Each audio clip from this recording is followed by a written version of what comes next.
กคนพบกับพวกเราอีกครั้งนะคะใน We We Fly Fly Far Far นี่นิวค่ะ สวัสดีครับเบนครับ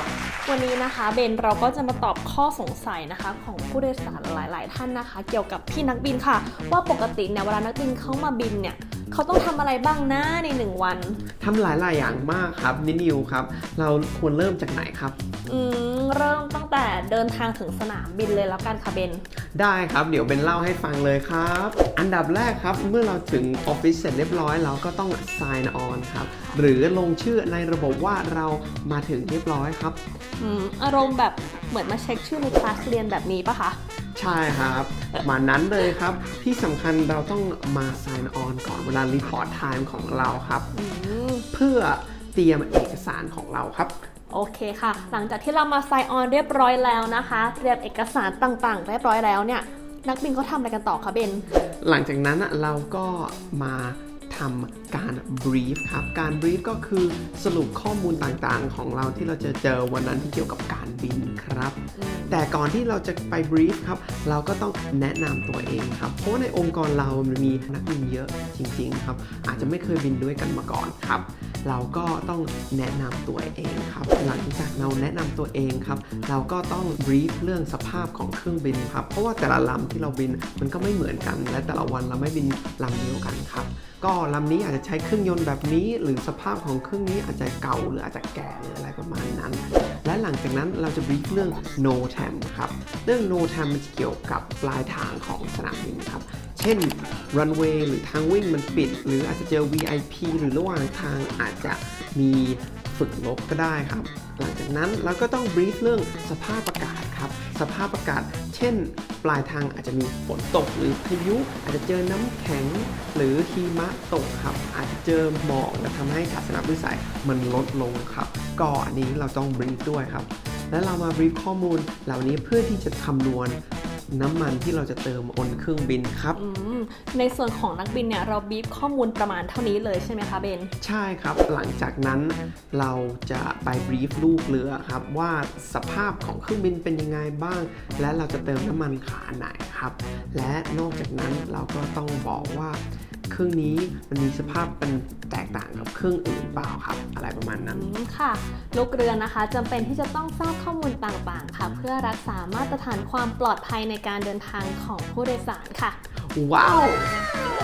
โอเคค่ะแล้วหลังจากบีฟลูกเรือเสร็จเรียบร้อยแล้วเนี่ยทำอะไรต่อคะเบนคือหลังจากนั้นเราก็จะไปที่เครื่องบินครับพอเราถึงเครื่องบินเรียบร้อยครับเราก็ต้องทำ pre-flight check ครับหรือเช็คเอกสารต่างๆประจำเครื่องบินจากนั้นเราจะไป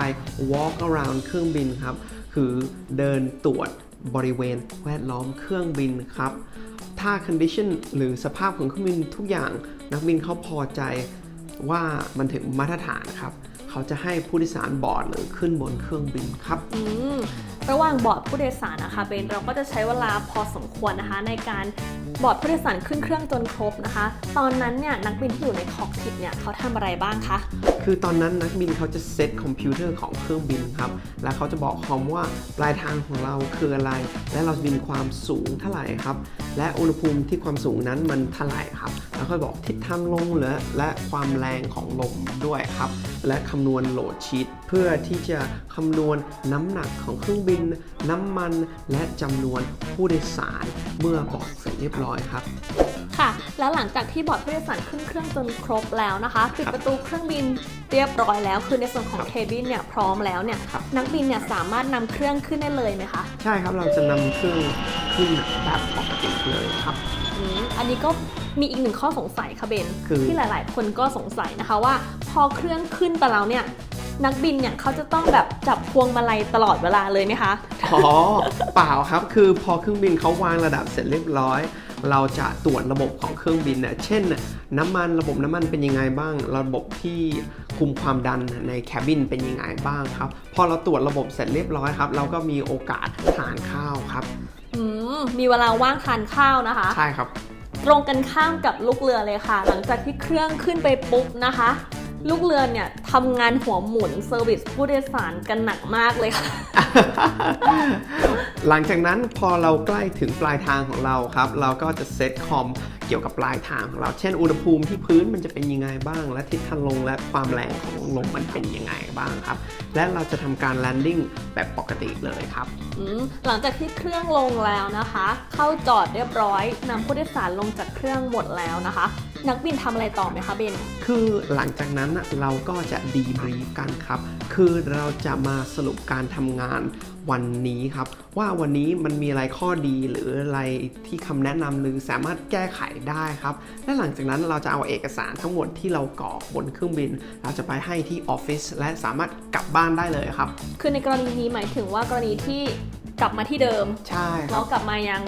ต้นทางของเรานะคะ ก็สามารถคืนเอกสารเสร็จแล้วก็กลับบ้านพักผ่อนได้เลยใช่ไหมคะ ครับ โอ้โหฟังดูแล้วเนี่ยก็เป็น1 วันการทำงานที่แบบทำหลายอย่าง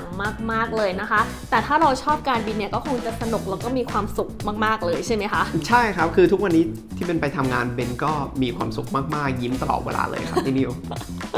วันนี้นะคะเราก็ได้ความรู้ใหม่ๆ เกี่ยวกับสิ่งที่นักบินต้องทำมากมายเลยนะคะ หวังว่าจะไขข้อสงสัยนะคะแล้วก็เป็นประโยชน์กับผู้โดยสารหลายๆท่านนะคะ ดูจบแล้วก็อย่าลืมที่จะกดไลค์กด subscribe และกดแชร์ด้วยนะครับมันเป็นกำลังใจพวกเราด้วยนะครับ ค่ะเป็นกำลังใจให้พวกเราด้วยนะคะแล้วสำหรับใครนะคะที่มีคำถามหรือว่าข้อสงสัยเกี่ยวกับการบินนะคะสามารถคอมเมนต์มาข้างล่างนี้ได้เลยค่ะแล้วพบกันใหม่คลิปหน้านะคะ บ๊ายบาย